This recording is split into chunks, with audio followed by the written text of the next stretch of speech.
Premier आहे, अजून cinema पण बघायचा आणि पुढे बरंच काही मी बघायचं. नेहमी सांगतो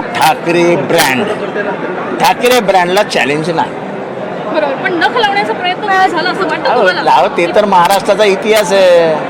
महाराष्ट्राच्या इतिहासात नख लावण्याची कामं अनेकांनी केली, त्याच्यामध्ये काय आहे? बरोबर, पण मग आता ह्याच्या पुढचं एक शिवाजी महाराजांवर पहिली तलवार कोणी चालवली? कुलकर्ण्यानी. हा इतिहास आहे महाराष्ट्राचा. पण महाराष्ट्राने शिवाजी महाराजांनी अफजल खानाला सोडला का? अफजल खानाला पण झोपवला आणि कुलकर्ण्याला पण झोपवला. पण जातपात कुठे न वाटता मराठी माणूस म्हणून एकत्र या असं आव्हान पण केलंय. गद्दार हे गद्दारी होतेच. ती गद्दारी पण झोपवावीच लागेल आणि मराठी माणूस झोपवणार. पण जातपातीचं काट पुन्हा एकदा चालणार असं देखील बोललं जाते. चालेल असं वाटतं. पवार साहेबांनी जे सांगितलं ते माझी बाईट आहे असं पकडा. कारण ते जे बोलतात ते मला वाटतं की प्रखर वक्तात आणि त्यांनी म्हटलेली गोष्ट ही हितून असते दरवेळेला. सो ते जे म्हणतात तीच आमची भावना आहे आणि तशाच प्रकारचं काम तुम्हाला महाराष्ट्रात पाहायला मिळेल.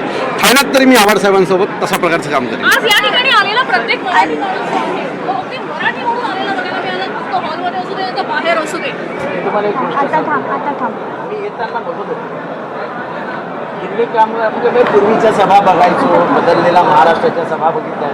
पहिल्यांदा दिसत होतं की मराठी माणूस चालत सगळीकडे येऊ. अविनाश जाधव यांचं असं म्हणणं आहे की आम्ही अर्थातच काम एकत्ररित्या करू असं त्यांचं म्हणणं आहे आणि आता येत्या काळामध्ये मनसे आणि राष्ट्रवादी हे सुद्धा एकत्र काम करताना पाहायला मिळतील. हे सूतोवाच करण्यात आलेलं आहे. एकीकडे आपण पाहिलेलं होतं अभूतपूर्व